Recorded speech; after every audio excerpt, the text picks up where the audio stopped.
बाबा, तुम्ही गेल्यापासून हे झोपलेलेच आहेत.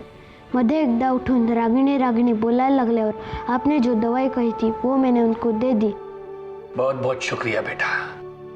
अल्लाह तुम्हें हमेशा खुश रखेगा.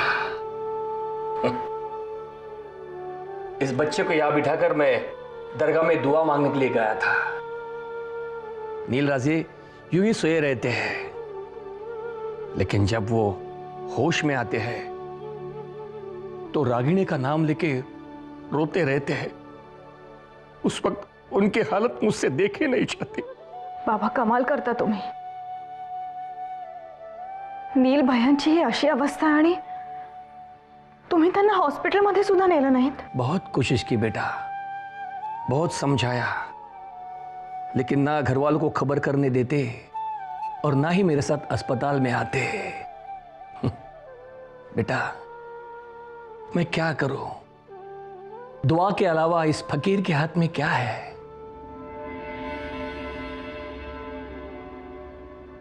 कहां जा रही हो बेटी? तुम्ही नील भयांची काळजी घ्या. मी येते पटकन.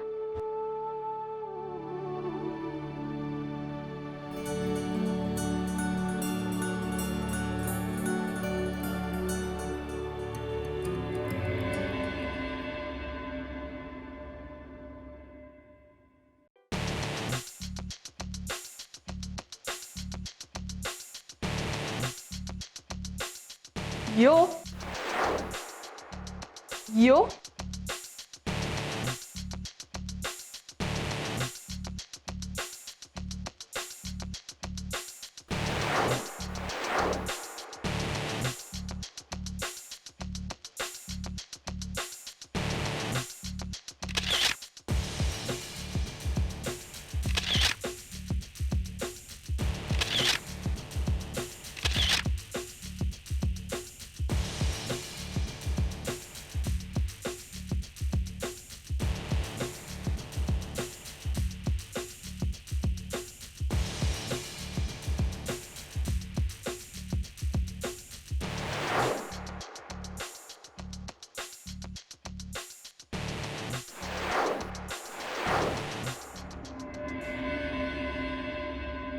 Wow, you are so beautiful.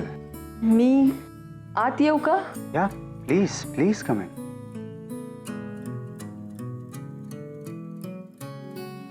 Please sit.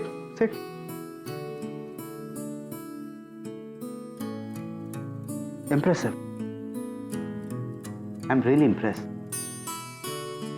खरंच तुझ्या एवढी सुंदर मुलगी मी आजपर्यंत नाही पाहिली. हे जरा अति होते. मी तितकी पण सुंदर नाहीये. तुला नाही करणार. तुझ्यात काहीतरी वेगळं आहे. You know that x factor. पण मला नव्हतं वाटलं की फक्त इंटरनेटच्या ओळखीवर तू मला भेटायला येशील. You are quite bold. तुला भीती नाही वाटली? माझा माझ्यावर पूर्ण विश्वास आहे. मी उगाचच कुणालाही घाबरत नाही.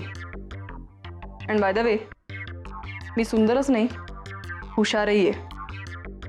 In my case beauty and brain works together. मी उगाचच कुणालाही माझा गैरफायदा कधीच घेऊ देणार नाही. हो, पण तुझ्यासारख्या तरुण मुली इतर कोणाचे तरी फोटोग्राफ्स पाठवून लोकांची फसवणूक करतात. म्हणून मी तुला पर्सनली भेटायला बोलवलं. पण मी त्यातली नाहीये. लवकरच तुला माझी ओळख पटेल. आणखी एक गोष्ट, तुझ्याशी ओळख करण्यामध्ये माझा फक्त एक स्वार्थ आहे. मला सुपर मॉडेल व्हायचंय.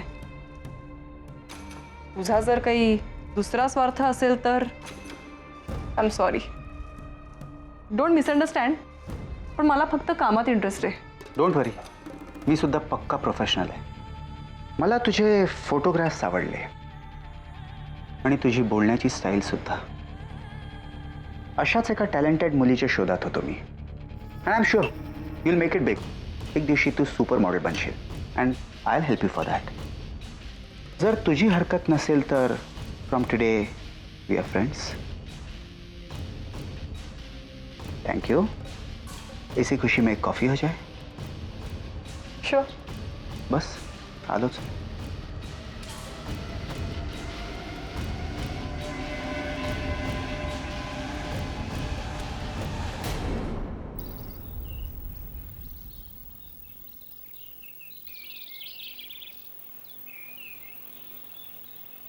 वहिनी वहिनी चला, तुम्हाला ताबडतोब माझ्याबरोबर यायचं. कुठे? वहिनी माझ्याकडे वेळ खूप कमी आहे, तुम्ही चला.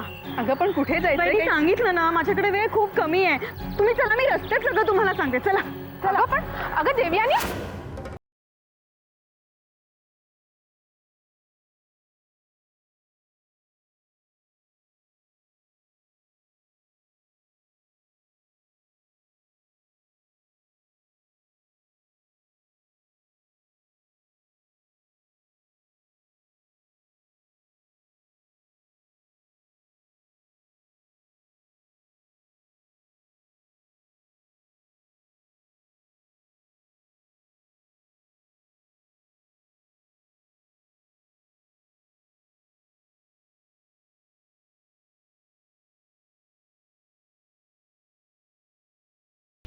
हो, तुझ्या घरी कोण कोण आहे? माझी जॉईंट फॅमिली आहे. माझे बाबा प्रोफेसर आहेत आणि माझे आजोबा DV देशमुख. आय थिंक हे नाव तू ऐकलं असशील. शाळेचे प्रिन्सिपल आहेत. ॲक्च्युली मी या शहरात नवीन आहे, मला फारशी माहिती नाही आहे. एनिवेज, तुला कोणी भाऊ बहीण? मला एक छोटा भाऊ आहे, हॉस्टेलवरच असतो. आणि आई हाऊसवाईफ आहे. बाबांचं मी सांगितलंच तुला. आणि माझ्याबद्दल बोलायचं तर modelling is my dream. Actually या फील्डचा मला तसा एक्सपिरियन्स नाही आहे. हां, मी काही असाइनमेंट्स केल्या आहेत. राजेश शिर्के ग्रुपची लीड मॉडेल म्हणून माझी निवड झाली होती, पण काही पर्सनल प्रॉब्लेम्समुळे मी बॅकआउट झाले. नाहीतर एव्हाना मी टॉप मॉडेल झाले असते. एनिवेज, अजूनही हार मानलेली नाही आहे मी. या ग्लॅमर वर्ल्डमध्ये मला स्वतःची अशी वेगळी ओळख तयार करायची आहे. पण या सगळ्यात मला तुझी काय मदत होऊ शकेल?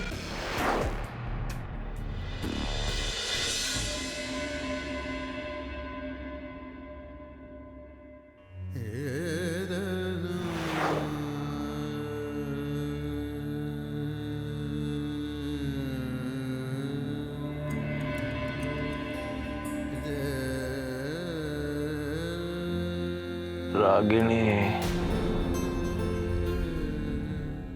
रागिणी.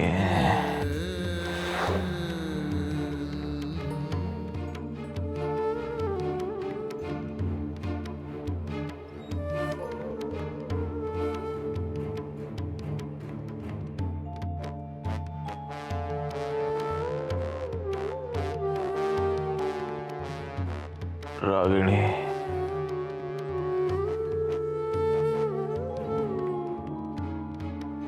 रागिणी, रागिणी.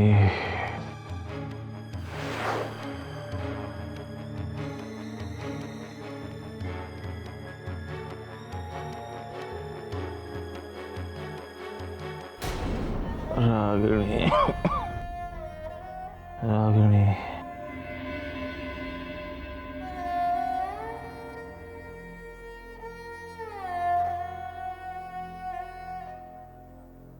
रागिणी,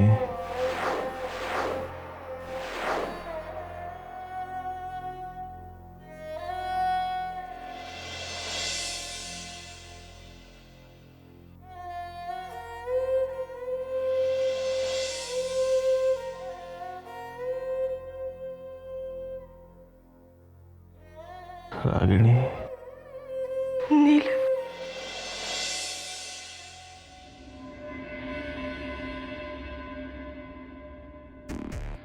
या ग्लॅमर वर्ल्डमध्ये मला स्वतःची अशी वेगळी ओळख तयार करायची आहे. पण या सगळ्यात मला तुझी काय मदत होऊ शकेल? कसं आहे श्राव्या, मी एका इव्हेंट मॅनेजमेंट कंपनीमध्ये क्रिएटिव्ह डायरेक्टर आहे. आमची company professional fashion shows organise करते, ॲड्स बनवते, बरंच काही करतो आम्ही. And I am also a fashion photographer. तुझा पोर्टफोलिओ असेलच ना, कॅन आय सी इट? हां हां म्हणजे ॲक्च्युली आहे, पण मला नवीन पोर्टफोलिओ करायचा आहे. Don't worry, I manage that for you. I click your photographs. एक विचारू, don't take me otherwise, but तू एका मिडल क्लास जॉईंट फॅमिलीतून आली आहेस. तुला हे सगळं करण्याची परवानगी आहे घरच्यांकडून? परवानगी? त्याची काय गरज आहे? माझे निर्णय मी स्वतः घेते. पण कसं आहे, इथे काही गोष्टींकरता कधी कधी तडजोड करावी लागते. कॉम्प्रोमाइज. काही काही गोष्टी त्या त्या वेळेसच ठरतात, त्या वेळेस. Like that. Okay Shavya, I click your photographs आणि मी तुला एका इंटरनॅशनल ब्रँडसाठी मॉडेल म्हणून उभं करेन. आणि मी रेकमेंड केलं आहे म्हटल्यावर ते नाही म्हणू शकणार नाही. यु नो, इंडस्ट्रीतले मोठे मोठे डिझायनर्स सगळे माझे मित्र आहेत. You name the model, any top model, मी त्यांचे पोर्टफोलिओ क्लिक केले आहे. आणि तुझ्यात तो स्पार्क आहे. Believe me, you will definitely become a big model, may be a super model also. Now you leave it to me. सगळं माझ्यावर सोड. I change your life completely. आणि तसंही म्हणतात ना, या इंडस्ट्रीत कोणीतरी आपलं पाहिजे. यू नेव्हर नो, कदाचित तुझ्याकरता तो माणूस मीच असेल. थँक्स. आपण माझा पोर्टफोलिओ कधी करायचा? मी सांगतो तुला. I give you a call.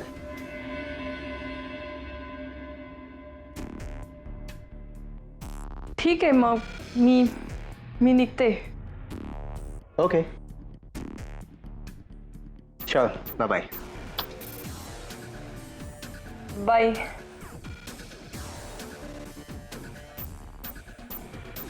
Shravya, हां तुझी पर्स. हां.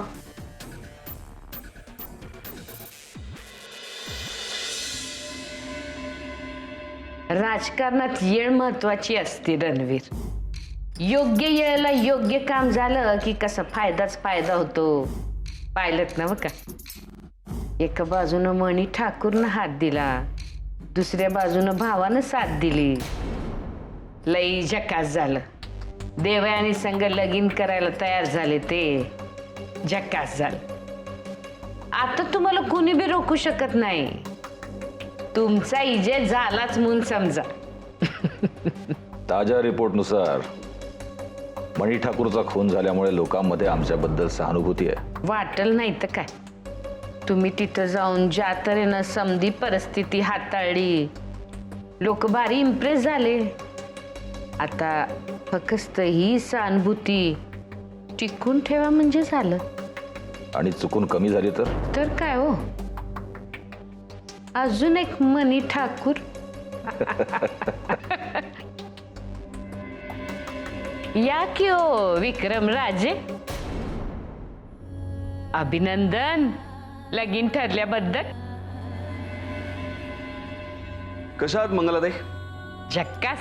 एखाद्या गोष्टीचं राजकारण करायचं असेल तर ते कसं करावं हे तुमच्याकडनं शिकावं. तुमच्याबरोबर खेळणाऱ्याला आपण तुमच्याशी खेळतोय का तुमच्याकडनं खेळवले जातोय हे सुद्धा शेवटपर्यंत कळत नाही. अर्थात तुम्हाला खूप लहानपणापासून आणि खूप जवळून बघितल्यामुळे या गोष्टी आमच्या खूप पटकन लक्षात येतात मंगलाताई.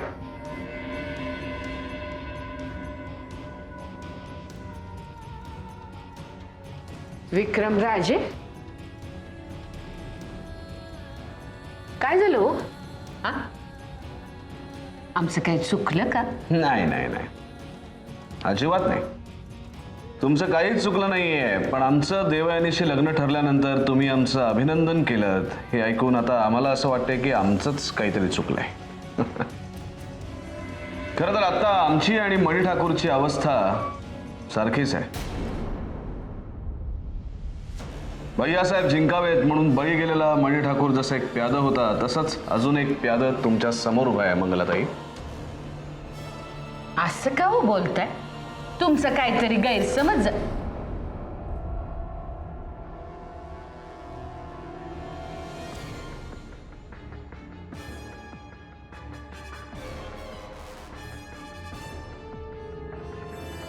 आम्ही तुमचे भाऊ आहोत भैयासाहेब. तरी सुद्धा मणी ठाकूरला मारण्यापाठीमागची खरी माहिती तुम्ही आमच्यापासून लपवून ठेवलीत. खूप वाईट वाटलं आम्हाला.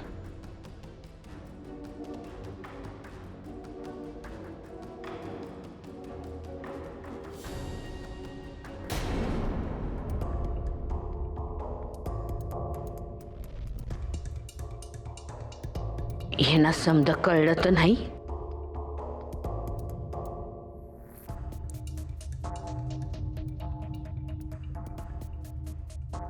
तुम्ही काळजी करू नका. त्यांचा प्रॉब्लेम असा आहे की ते थोडे इमोशनल आहेत. त्यांची काळजी घ्या. ही असली इमोशनल माणसं कवा काय करतील भरोसा देता येत नाही. तुम्ही अगदी निश्चिंत राहा. निवडणूक होईपर्यंत आमचं त्यांच्यावर पूर्ण लक्ष असेल आणि आम्हाला खात्री आहे निवडणूक झाल्यावर विजयी मिरवणुकीत ते आमच्याबरोबर सामील झालेले असतील आणि आम्हालाच हा मणी ठाकूर कोण असं विचारतील.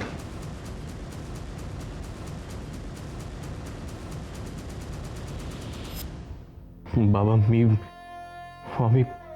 स्वप्न तो नहीं है ना.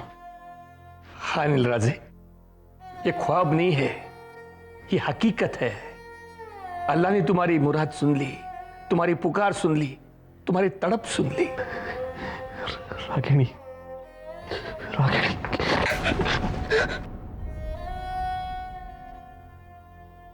ही काय अवस्था करून घेतलीस तू स्वतःची? रागिणी, आमची अवस्था वाईट आहे मान्य आहे, पण आता तू आलीस, आता मी ठीक आहे असं समज.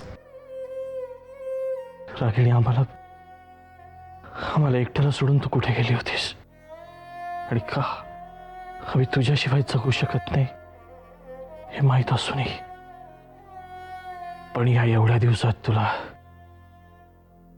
एकदाही आमची आठवण नाही आली, परत यावं असं एकदाही नाही वाटलं. तुला किती त्रास झाला याची कल्पना आहे मला. माझी ही अवस्था तुझ्याहून वेगळी नव्हती रे. तुझ्या आठवणीत प्रत्येक दिवस मरत होते मी. मग तू का नाही आलीस परत रागिणी? का नाही आलीस? मला परत येणं शक्य नव्हतं नील. का शक्य नव्हतं रागिणी? असं कोणतं कारण होतं? आम्हाला समजलं पाहिजे.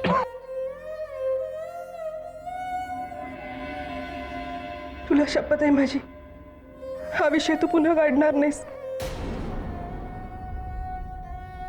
जे काही घडलं ते आपण दोघं त्यापुढे विसरून जाऊया.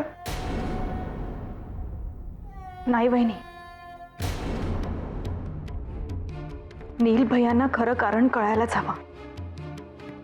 त्यासाठीच मी तुम्हाला इथे घेऊन आली आहे. आणि तुम्ही सांगायला तयार नसाल तर मी सांगते.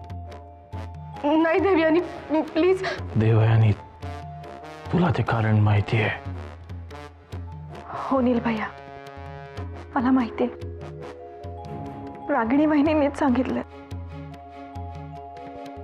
रागिणी वहिनी तुमच्यापासून कायमचं दूर जाण्याचं कारण भैया साहेब आहेत.